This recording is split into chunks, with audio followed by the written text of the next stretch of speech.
अखंडमंडलाकारं व्याप्तं येन चराचरं तत्पदं दर्शितं येन तस्मै श्री गुरुवे नमः।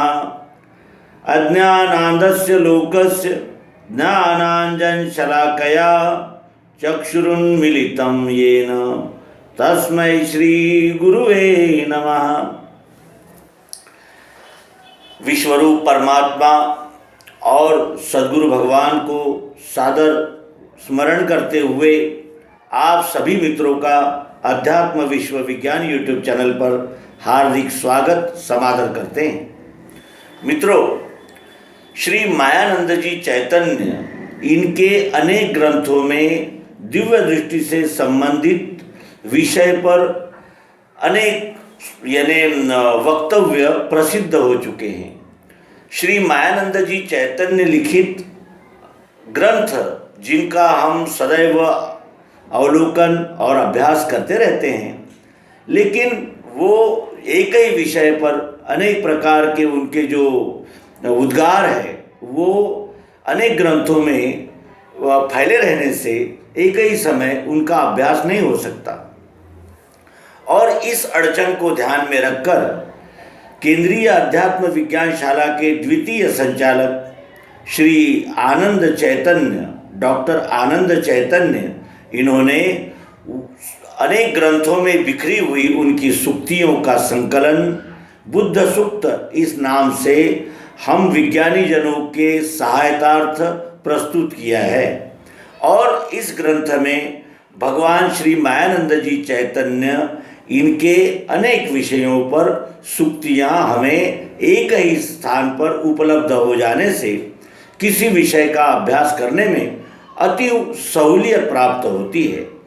तो आइए आज हम दिव्य चक्षु इस सिद्धांत पर और उसके प्रचार प्रसार के विषय में आए हुए आक्षेपों का मायानंद जी चैतन्य इन्होंने स्वयं प्रस्तुत किए हुए उत्तर से समाधान प्राप्त करेंगे और दिव्य दृष्टि का जो ये मूल सिद्धांत है उसकी उपयोगिता, उसकी प्रासंगिकता और उसको अपनाने के होने वाले लाभ के विषय में इस अंक में जानेंगे, समझेंगे। ये हमें बुद्ध सूक्त के प्रथम खंड से प्राप्त हुई सूक्तियाँ हैं। आइए अवलोकन करें और अपने मन, बुद्धि, चित्त और अहंकार को एकाग्र करके इस विषय का मनन चिंतन करें। यह सिद्धांत कैसा है, इसका प्रचार किया जाए तो हमारा सब कथा कीर्तन आदि डूब जाएगा। ऐसा दिव्य दृष्टि के प्रचार के प्रसार के संबंध में एक कीर्तनकार ने कहा। तब भगवान ने कहा कि तुम ऐसा समझते हो, यह तुम्हारा भ्रम है। वस्तुतः तो इस सिद्धांत के समझने से लोग सच्चे परीक्षक अर्थात सत्य ग्राहक होंगे और तुम्हारा कहना रुचि से सुनेंगे। इस सत सिद्धांत से बुद्धि तेजस्वी होगी, विवेक बढ़ेगा, लोग सत बर्ताव करने लगेंगे तथा पाखंड नष्ट होगा, जिससे सतयुग आएगा। पाखंड नष्ट करने के लिए ही जागत रहियो, वरना धोखा खाएगो। यह दिव्य दृष्टि के प्रत्यक्ष प्रचार द्वारा हम कह रहे हैं, किंतु इससे विपरीत दिव्य दृष्टि की ओर पीठ करने तथा कथा कीर्तन आदि में अन्य सिद्धांतहीन वक्तव्य कर देने से लोग तुमसे घृणा करेंगे, जिसके फलस्वरूप तुम्हारे कथा कीर्तन आदि डूब जाएंगे। राजनैतिक व्यवहार में के गुप्त संकेत यदि प्रकट किए जाएं, तो जिस तरह लक्ष्मी, वैभव या राजकीय घटनाओं में प्रत्यक्ष नुकसान हो जाता है, उस तरह किसी तरह का क्या नुकसान ज्ञान विज्ञान में का परम गुह्य चिन्ह यानी दिव्य दृष्टि सबके लिए प्रत्यक्ष प्रकट कर देने से बतलाया जा सकता है। गुरु कुंजी प्रकट कर देने से नुकसान हो ही नहीं सकता, प्रत्युत उससे लोग अधिकांश अनुभवी बन जाएंगे तथा अन्य जनों को अपने अनुभव ज्ञान के बल से उन्मार्गगामी न होने देंगे। यह लाभ सामान्य नहीं महत्तर है। कारण सब समाजों के आंदोलनों का ध्येय यही है कि लोग जागृत होकर उन्मार्गगामी न बने और ज्ञानी बनकर सुखपूर्वक निर्वैर बुद्धि से व्यवहार करें। दिव्य दृष्टि पाने से लोग सर्व ब्रह्म करेंगे या प्रत्यक्ष देखेंगे। यदि वे सर्वत्र सर्व ब्रह्म देखेंगे तो अनुभवी रहने के कारण दुराचारी होना असंभव है। यदि वे सर्वत्र सर्व ब्रह्म करेंगे तो उन्हें विज्ञान नहीं हुआ, केवल शब्द ज्ञान हुआ है जो पहले भी उनके पास था ही। फिर विशेष परिवर्तन क्या हुआ? वस्तुतः यह बातें पेटार्थी लोगों की है।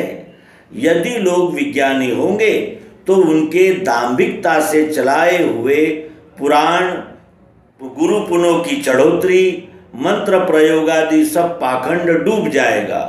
इसी भय के कारण वे ऐसी बातें किया करते हैं। लोगों को ज्ञान अर्थात दिव्य दृष्टि की ओर झुकने दो। इसके लिए सांप्रदायिक लोगों के कार्य की ओर देखो।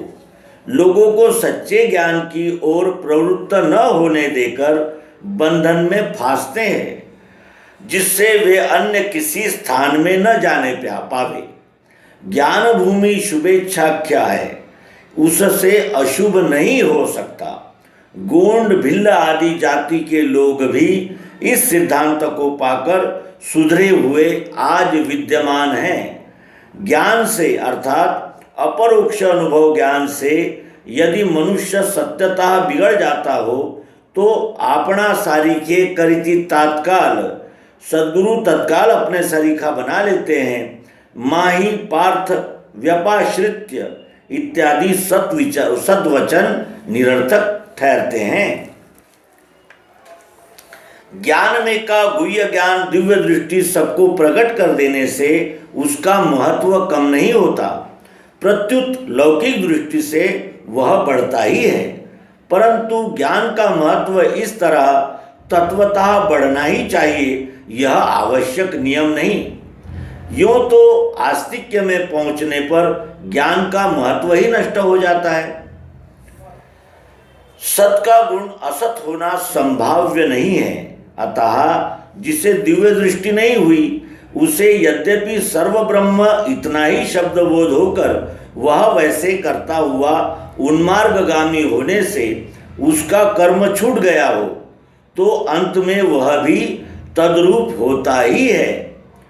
इसके लिए गीता के 6वें अध्याय का 40वां श्लोक उद्धृत करते हैं और आगे कहते हैं कि मुहूर्त मात्र यह मान भी लिया जाए कि वह पाप करता है तो प्रकृति स्वभाव दोष के कारण वह प्रथम भी अवश्य ही करता होगा, अर्थात उसका दोष सत्य ज्ञान पर मरना व्यर्थ है। स्वभाव नया निर्माण नहीं हो सकता। दिव्य दृष्टि सर्वत्र फैलाने से अनधिकारियों को भी श्रवण गोचर होकर अनर्थ होगा, ऐसा कहते हो तो इसका उत्तर यह है कि इससे लोग बिगड़ेंगे ऐसा जबरदस्ती मान लिया जाए तो यही मानना होगा कि सैकड़ा 25 लोग बिगड़ सकते हैं और 100 से 75 लोग सुधर सकते हैं। क्या यह परिणाम बुरा है?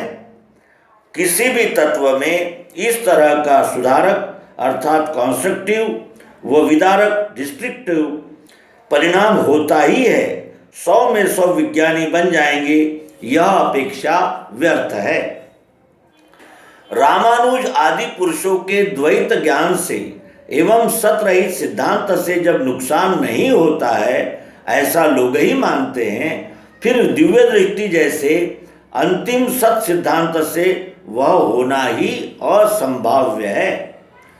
ज्ञान सार्वत्रिक रूप से नहीं देना चाहिए। ऐसा कहा जाए तो स्त्रियां, वैश्य तथा शूद्र इत्यादि जनों का ज्ञान अर्थात दिव्य दृष्टि से उद्धार होता है, ऐसा श्री कृष्ण जी कदापि न कहते। ज्ञान का गर्व वृथा है। रावण आदि जैसे पुरुष सभी नहीं होते और यद्यपि अपरोक्ष ज्ञान दिव्य दृष्टि पाकर भी किसी की रावण के समान वृत्ति बन गई हो तो उसके समान नाश पाने का दृश्य भी वहां प्रत्यक्ष दिखेगा। ज्ञान के कारण लोग उन्मादकारी उपहास करके अत्याधिक चिकित्सक बन जाते हैं। वे परोक्ष ज्ञान से ही प्रायः होते हैं, अपरोक्ष ज्ञान एवं दिव्य दृष्टि से नहीं। शब्द ज्ञान में वस्तु प्रत्यक्ष न होने से बातें ही बातें रहती है, अतः उसका विपरीत परिणाम होना स्वाभाविक ही है। किंतु अपरोक्ष में प्रत्यक्ष अनुभव रहने के कारण उसका यह परिणाम संभव नहीं है। सुगंध से जुकाम होगा यह कहना जैसे ठीक नहीं, वैसे ही यह समझना, और यदि हो गया तो कब की सफाई हो जाएगी। दिव्य दृष्टि सबों को प्रकट कर देने के संबंध में एक पुरुष ने कहा कि यह तो लोगों पर एक तरह की जबरदस्ती है। इस पर भगवान ने कहा कि दिव्य दृष्टि अद्वितीय वस्तु है। यदि तुम्हें वह स्वीकृत न हो तो उसकी व्यर्थता सिद्ध कीजिए अथवा स्वीकार कीजिए। मैं परमेश्वर का सेवक हूँ और परमेश्वर का कर्तव्य करने के लिए ही आया हूँ। राजा या पहरेदार अपना कर्तव्य अवश्य ही करेगा। यदि तुम्हें जागृति न दी जाए तो तुमसे कर्तव्य प्रमाद होने का भय है। रोगी को जबरदस्ती औषध देनी पड़ती है, किंतु वह जबरदस्ती नहीं है, वैद्य का कर्तव्य है। वैसे ही ब्राह्मण वर्ण के पुरुष का कर्तव्य ज्ञान देना है। चातुर्वर्ण की रचना इसी तरह है। वह कर्तव्य मैं पालन कर रहा हूँ, इसमें दोष नहीं और लोगों पर किसी तरह की जबरदस्ती भी नहीं है। यदि मैं राजा का सेवक नहीं, इसीलिए जनता को जागृत करने का मुझे हक नहीं, ऐसा कहो तो भागते क्यों हो? अपने को ज्ञानी समझ मुझे रोकते हो तो अपने ज्ञान की सिद्धि करो। इसे जबरदस्ती समझना भूल है। हजारों वर्ष से सांप्रदायिक विचारों की गुलामी के कारण जो तुम्हें मुक्त करके स्थायी स्वतंत्रता देने आता है वह तुमको शत्रुवत भासता है। वस्तुतः इसमें स्वार्थ के साथ तुम्हारा परमार्थ भी है। यह इदम परमम गुह्यम, यह सिद्धांत है। वास्तव रूप से देखते हुए यह कहना योग्य है कि शब्द ज्ञान तथा परोक्ष ज्ञान से भिन्न संप्रदाय तथा पंथ निर्माण होकर भेदभाव का ही लोगों में प्रचार हुआ और इसी से लोगों का अत्यधिक नाश हुआ है। परंतु दिव्य दृष्टि में जो अपरोक्ष एवं प्रयोग सिद्ध ज्ञान है, पंथ नहीं और भेदभाव भी नहीं है। अतः इससे मतभेद नष्ट होकर सभी परस्पर निर्वैर बुद्धि से बर्ताव करने लगेंगे। ऐसे ही पुरुषों के लिए तुलसीदास जी ने रामायण में कहा है, निज प्रभु में देखई जगत कासन करही विरोध। अपरोक्ष ज्ञान अर्थात दिव्य दृष्टि प्राप्त होकर सर्व ब्रह्म हो जाने से वह मनमाना चाहे जैसा बर्ताव करने लगे तो व्यक्तिशः उसका क्या नुकसान होगा? उससे लोगों का ही नुकसान होगा तथा लोग ज्ञान का मूल्य अल्प करने लगेंगे। ऐसा कहा जाए तो लोग इस प्रकार मनमाना व्यवहार करने वाले स्वेच्छाचारी पुरुष को ठोक पीट कर सीधा कर देंगे और गतकालीन ज्ञानी लोगों का उदाहरण उनके सम्मुख रखकर उसकी ओर दुर्लक्ष्य करेंगे।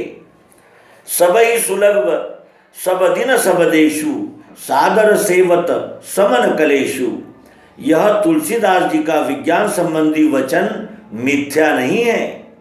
दिव्य दृष्टि जैसी सुलभ सत्वस्तु प्रकट कर देने से नुकसान हुआ है वह होगा, यह सिद्धांत के विरुद्ध कहना है और संतों के अनुभवपूर्ण वचनों को मिथ्या ठहराना है। सत्वस्तु का निश्चय हुए बिना सनातन धर्म का आकलन नहीं हो सकता और सनातन धर्म पालन करने का निश्चय यदि बुद्धि को न होगा तो अविनाशी सुख भी नहीं मिलने का। अतः सनातन सिद्धांत का यथा समय पालन होने की दिशा बतलाने के लिए ही यह शरीर निर्माण हुआ है। इस हेतु निज कर्तव्य समयानुकूल प्रारंभ करके आज 4 वर्ष हुए। इस कार्य में एक अहंकार रूपी लहर आड़े आ रही है। वह इस तरह है कि जिन लोगों ने किसी एक भाषा को ही इष्ट माना है, ऐसे एक देशीय जीवों को दिव्य दृष्टि का लाभ नहीं होता।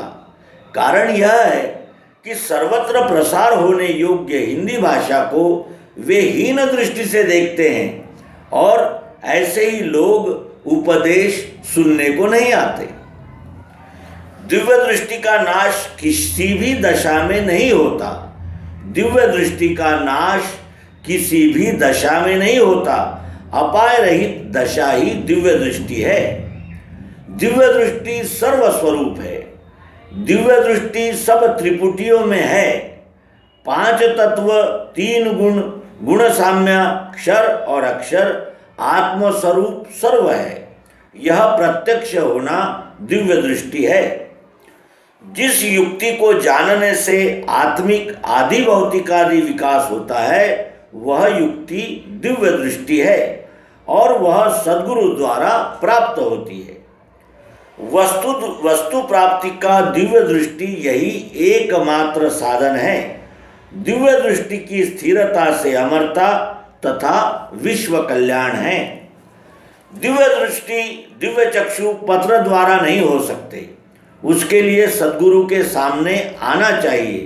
कारण दिव्य दृष्टि बुद्धिगम्य है, बुद्धिग्राह्य नहीं। विचार का नेत्र दिव्य चक्षु है। दिव्य चक्षु शिव का तृतीय नेत्र है। दिव्य चक्षु प्रत्यक्षानुभव के विवेक से होती है। औपधर्म अर्थात दिव्य दृष्टि से विश्व रहस्य का यथार्थ भेद ध्यान में आता है। बिना अनुभव के निरे शब्दों से यह भेद ध्यान में नहीं आने का। कोई भी उपदेश या लेखादि दिव्य दृष्टि द्वारा देख लेना सद ध्यान में आ जाएगा। दिव्य दृष्टि के पश्चात वर्ण कर्म करना, उसी से सब उन्नति है। दिव्य दृष्टि के श्रवण, मनन, निधिध्यासन द्वारा पापों का उच्चाटन, मन का वशीकरण, अहंकार व काम का मारण और संतोष तथा ज्ञान रूपी सुख संपत्ति का आकर्षण यथार्थ रूप में प्राप्त हो सकता है।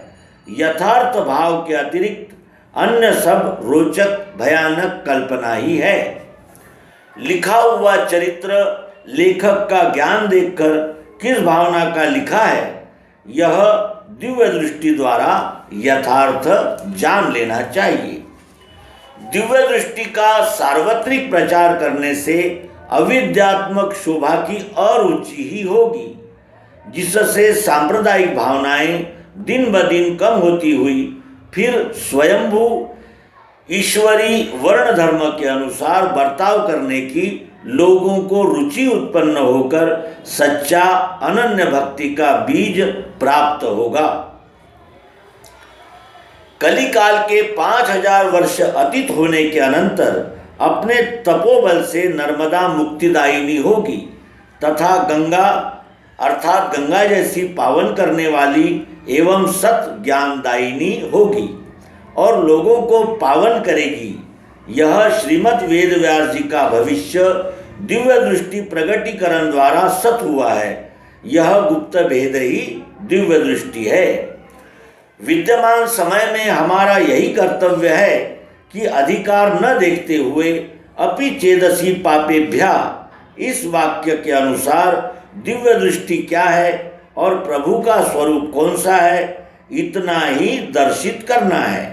क्योंकि तत्र तम बुद्धि संयोगम लभते पौर्वदेहिकम, इस वाक्यानुसार उन्हें फल अवश्य ही मिलेगा। तो मित्रों, इस तरह हमने बुद्ध सूक्त में दिव्य दृष्टि, दिव्य चक्षु के विषय में सद्गुरु भगवान श्री मायानंद जी चैतन्य इनकी सूक्तियों का अवलोकन किया। हम भी अपने मन, बुद्धि, चित्त और अहंकार को एकाग्र करके इन सूक्तियों का मनन, चिंतन, निधिध्यासन, विचार करेंगे। इन अपेक्षाओं के साथ नर्मदे हर सद्गुरु भगवान की जय, विश्वरूप परमात्मा की जय। ओम शांति शांति शांति।